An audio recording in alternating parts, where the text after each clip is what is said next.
terhadap agama sebenarnya, terhadap ekspresi beragama di Indonesia lebih tepatnya.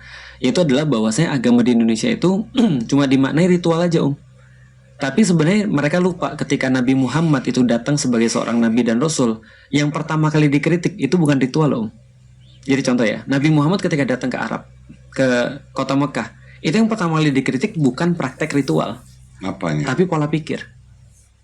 Pola pikir. Agama itu kan pola pikir. Nah itu dia tuh. Nah di Indonesia tidak terjadi seperti itu. Misal contoh ya, menurut Om dan menurut Koi ini misalnya sekarang, lebih soleh mana? Aku atau Koi misalnya menurut Om?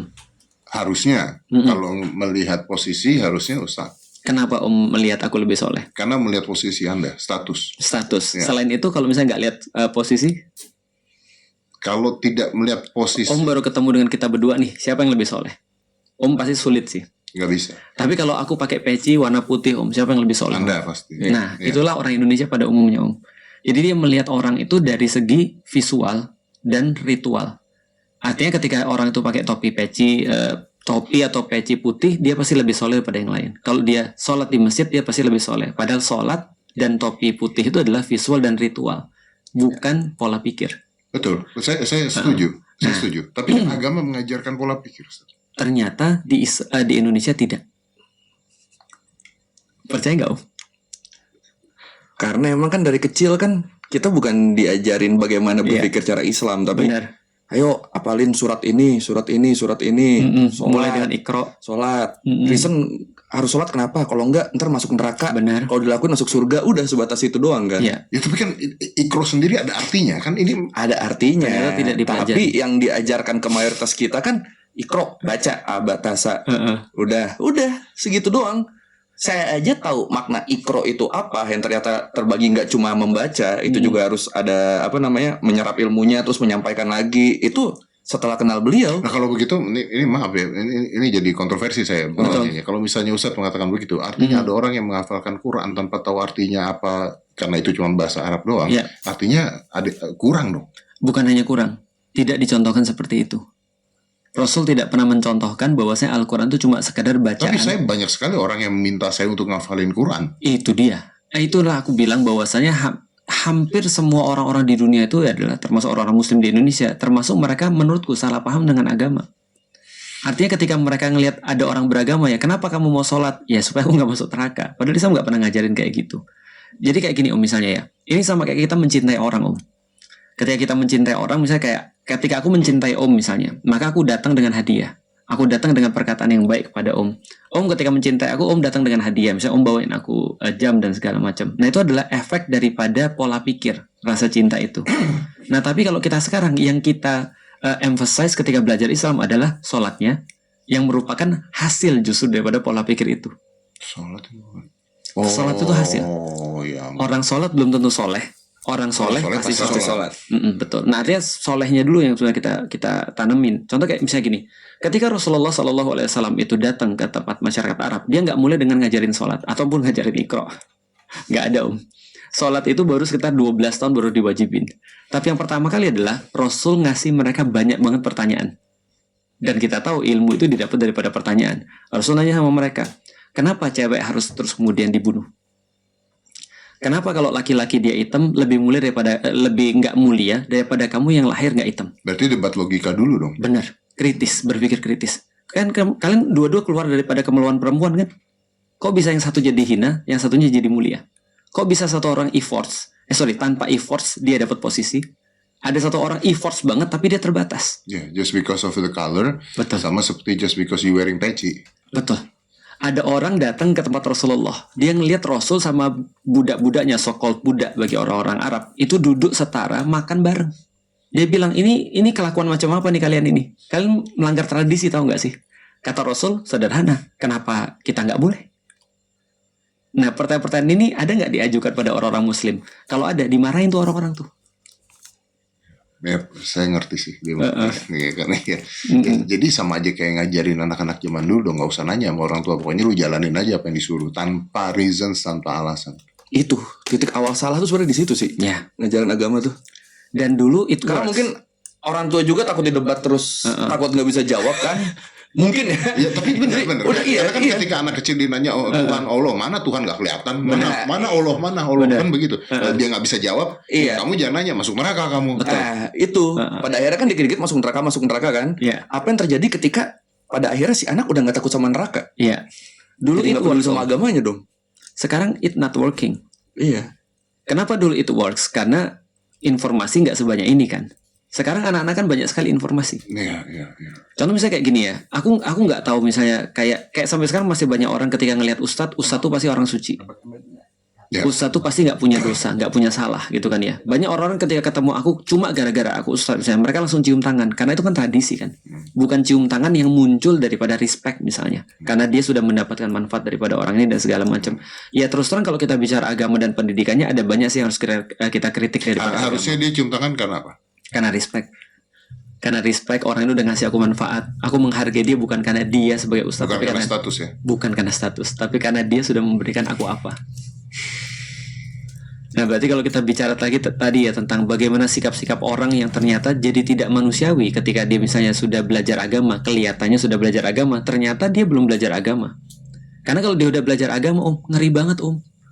Jangankan ya, Om ya, jangankan kita kayak buat orang berdarah, Om. Di dalam Islam itu ya, kalau kita sudah ngerti konsepnya seperti apa, bagaimana Islam menghargai nyawa manusia, itu kita nodongin senjata aja, itu haram, Om. Gak boleh. Nodongin senjatanya. Nodongin senjatanya gak boleh. Ya logikanya lapar aja kita kasih makan kan harusnya Betul. begitu kan, nggak perlu ada orang mencuri kan basicnya. Nah, menurut Om mencuri di dalam Islam boleh nggak? Nggak boleh harusnya. Boleh, Om. Kalau dia lapar. Kalau dia lapar dan dia benar-benar nggak punya cara. Dalam arti waktu itu ketika terjadi paceklik di dalam Islam, ada orang mencuri, Umar bilang tidak ada hukum dalam paceklik. Justru yang berdosa malah orang-orang di lingkungan dia. Benar, Karena membiarkan dia Membiarkan kelaparan. dia lapar. betul.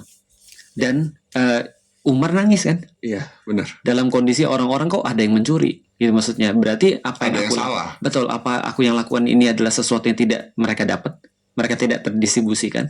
Maka Umar kan senantiasa sebagai pemerintah dia nyari cara kan bagaimana bisa mendistribusikan barang kan. Artinya kalau misalnya ada sesuatu kasus itu bisa ditarik ketiga, kesolehan individu, kesolehan jamaah atau sosial dan kesolehan dari segi legal. Nah, apakah terus kemudian masalah di titik mana nih? Maka kan kita bahas ketiga itu tuh. Di Ada dari tiganya. ya, dari literasi gitu kan ya. Kita bahas dari Iya. rusaknya otak gitu ya. Lalu kemudian dari segi pemerintahan, social learning tadi itu. Apakah ini ya memang kita nggak bisa untuk nyalain siapapun ya. Tapi kita juga tidak bisa membenarkan ini kan. Akhirnya kita harus cari tahu tetap ini kalau misalnya ada problem kira-kira di mana problemnya kan gitu. Saya masih mau bertanya satu hal. Iya. Masalah tadi ini bukan gue belain MBG-nya ya. Iya. Tapi emang saya belain sih. Tapi contohnya begini. Tapi ini kalau gue ngomong jadi so iya juga ending-endingnya. Intinya gini lah. Intinya singkat aja. Kantor kita tuh memberikan makanan. Yeah, that's good. Very good. Tiap hari. Jadi nggak peduli hari apa kita kasih makanan. Jumlahnya ratusan tiap pagi. Berarti salah dong. Nah, aku bisa jawab itu dengan sangat mudah sekali, Om. Kalau andaikan nih, karyawan-karyawan Om ya, suatu waktu nanti mereka berhenti daripada close the door. Terus Om tanya, apa yang paling berkesan bagi kalian? Kira-kira mereka jawab apa, Om? Apakah mereka akan jawab, aku kerja di Om Dot yang paling berkesan adalah karena aku dapat makanan gratis? Enggak, Om. Aku yakin 100%. Karena ketika aku berinteraksi sama Om, Koi juga kita sering ngomongin Om ketika lagi nggak ada Om. Yang paling berkesan pada kita tuh bukan Om ngasih makan kita ataupun Om ngasih kita sesuatu, enggak. Oke. Tapi yang paling berkesan adalah ketika Om ngajarin kita sesuatu. Oke. Sorry Ustaz, saya potong. Tapi ini bukan masalah karyawan. Ini kita kasih makan Kepada semua orang. Gojek dan sebagainya. Itu nggak salah. Yang salah adalah ketika negara mendahulukan makanan daripada pendidikan. Itu yang salah tuh, menurutku ya. Jadi kalau dari personal memberi itu kebaikan. That's okay. Tapi kalau dari negara harusnya mereka tidak mendahulukan itu karena harus ada yang di atas itu. Ya, jadi lebih kepada pertama dari Yang bisa segi, bikin rakyatnya sebenarnya nggak perlu dikasih makan gratis, bisa nyari makan sendiri. jadi negara itu posisinya sudah pada membuat semuanya itu terjangkau sehingga mereka bisa beli sendiri. Harusnya sih. Jadi tidak bagi MPG. Menurutku pendidikan sih tetap. Artinya gini, Kalau aku jadi pemimpin ya, aku tahu bahwasanya memberi makan tuh bagus, gitu kan ya. Contoh kayak Pak Prabowo misalnya. Aku mau memberikan makan semua rakyat Indonesia itu bagus, tapi ada banyak cara kita bisa melakukan itu sebenarnya. Dan sebenarnya Pak Prabowo juga harusnya kan ngerti sebelum beliau jadi presiden, orang-orang Indonesia juga makan sih sebenarnya.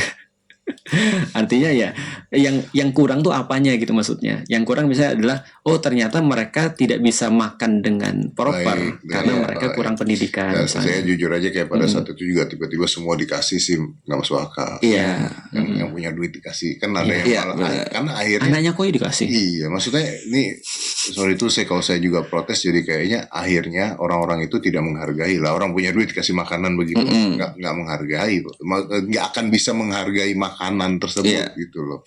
Oke Sat, kita keluar dari hal itu. Ya, Berarti pendidikan satu. pendidikan literasi itu penting banget. Tapi Mhm. anggaplah pendidikan dan literasi. Ya,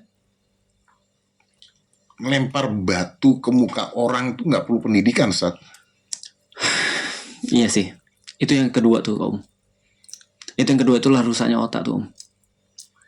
Aku terus terang merinding sih, Om. Betapa terus kemudian aku bisa mengetahui efek kerusakan otak karena aku ngalamin. Tunggu. Serius, Om. Jadi gini ya. Aku yakin, Om, ketika aku dibandingin dengan 10 tahun yang lalu ya, aku jauh lebih produktif 10 tahun yang lalu. Nah itu mah karena tua aja Ustaz. Saya juga ngalamin Umur, kalau iya, kayak gitu iya. sialan itu. Iya, Mungkin, benar, iya. iya. Hanya saja, Om ya. Dulu tuh aku nggak pernah doom scrolling loh, Om. Dulu nggak pernah doom scrolling. Nggak pernah. Nggak 10 pernah. tahun Om. lalu Serius. 10 tahun lalu Nggak, belum 10 ini. tahun yang lalu memang belum bisa.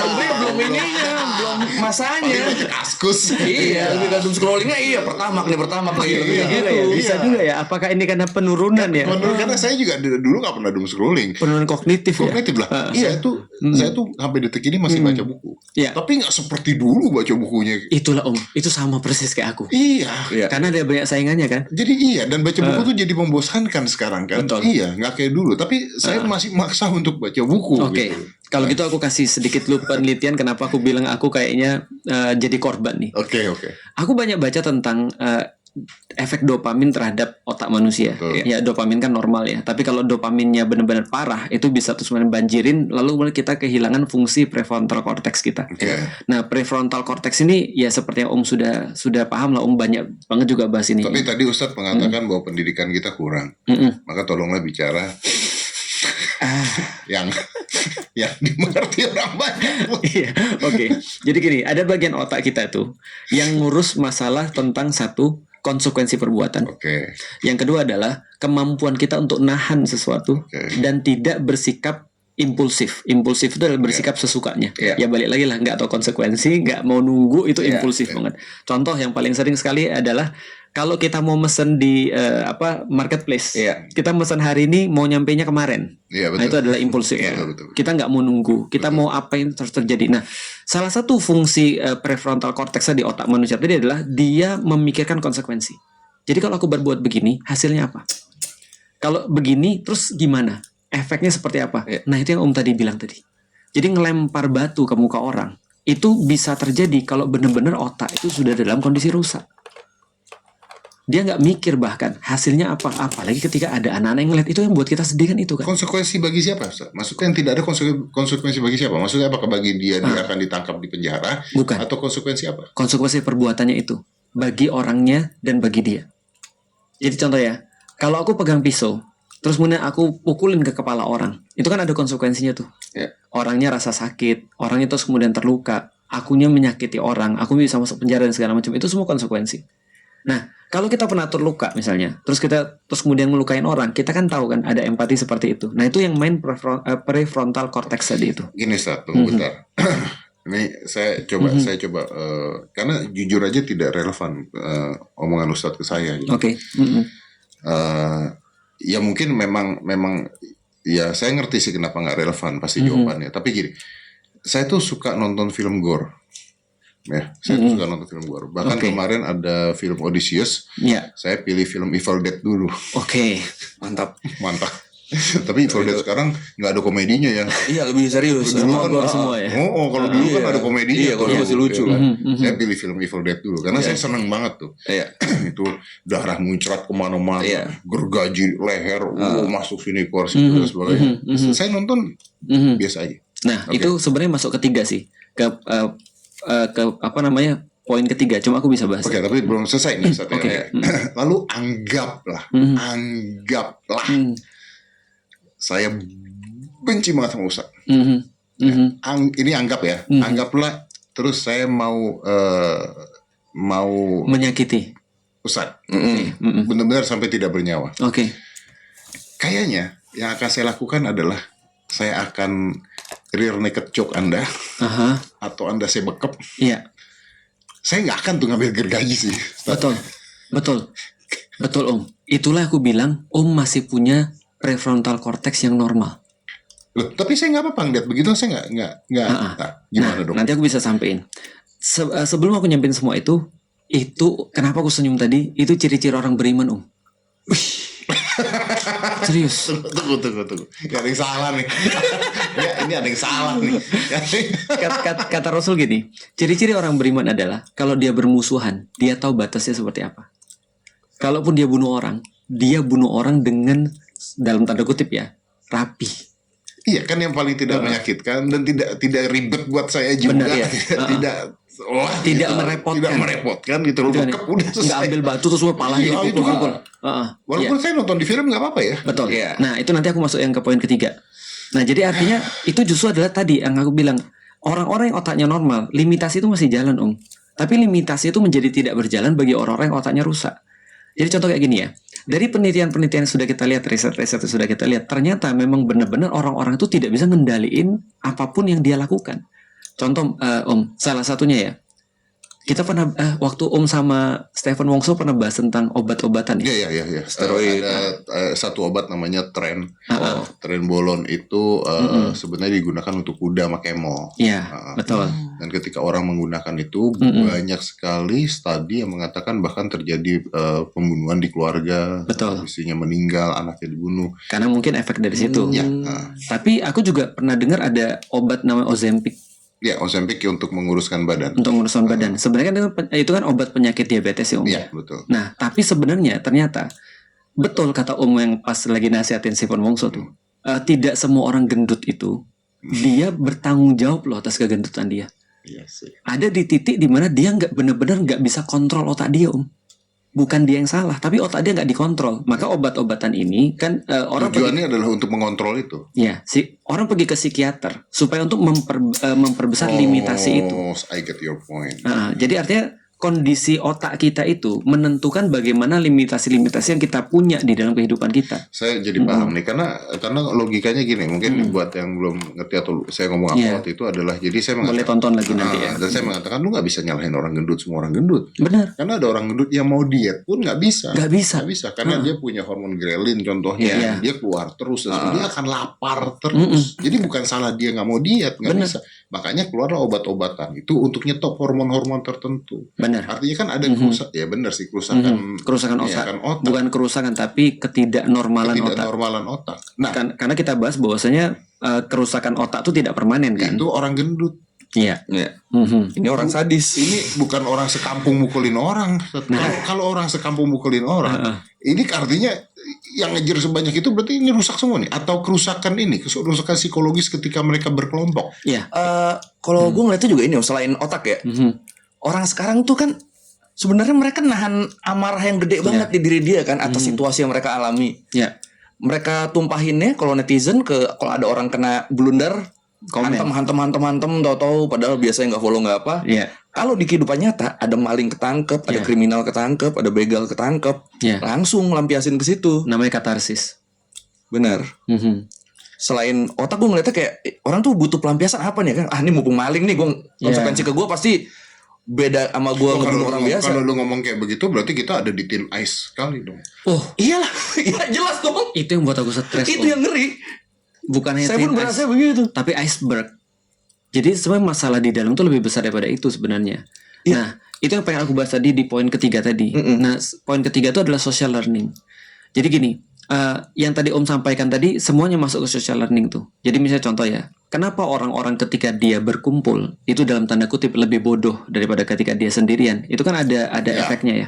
Namanya apa ya nama efeknya? Aku lupa. Istilah saya selalu ngomong gini, kalau misalnya orang ngumpul, itu IQ-nya nggak nambah, tapi dibagi rata. Bener. Ya, soalnya kan pada herd mentality semua kan. Namanya herd mentality.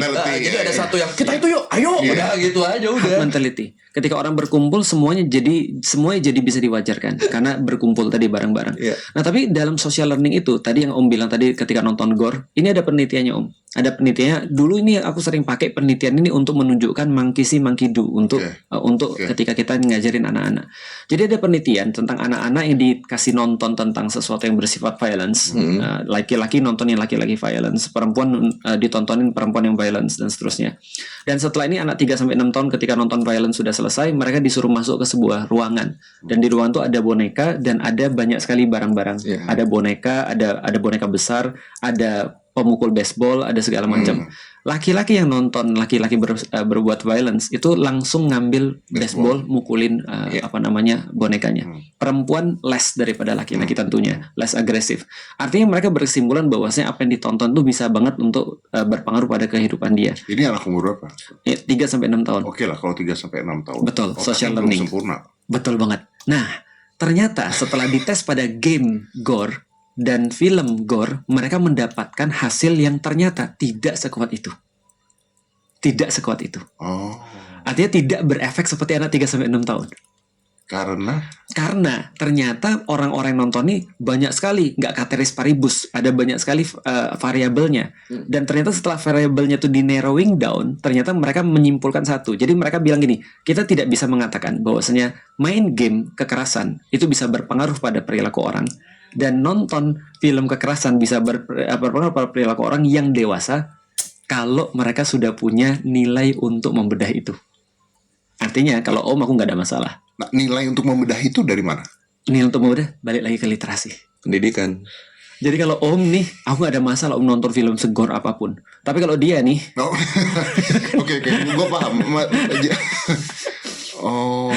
Iya itu pengaruhnya. Itu berdasar penelitiannya ya. Oke. Jadi kalau saya simpulkan, artinya fondasinya dulu ya, pendidikan, fondasi literasi. Benar. Setelah itu ketika dia menonton sesuatu tuh, dia melihat sesuatu, dia bisa menganalisa yang apa yang dilihat, disaring apa yang dia lihat, lalu ya udah ini jadi tontonan, jadi hiburan atau jadi apa, tidak dijadikan satu itulah kehidupan gitu kan intinya. Dari situ juga muncul PG, parental guide. Jadi mereka katakan ini film oke, ditonton sama anak-anak, tapi parental guide ya. Lu harus ngasih tahu anak lu, ini konteksnya apa mereka berbuat begini. Kenapa mereka berbuat begini? Konsekuensinya seperti apa? Nah itu parental guide. Di TV dulu ini bimbingan orang tua. BO, bimbingan orang tua. TV dulu. Sekarang PG-13 kan kalau di movie. Iya benar. Ya tapi saya mau protes satu dong nih, mumpung lagi begini. Kemarin pada saat saya nonton Evil Dead Burn. Itu kan sebelum itu biasanya ada kartun dulu tuh yang nontonan dewasa tuh. Iya.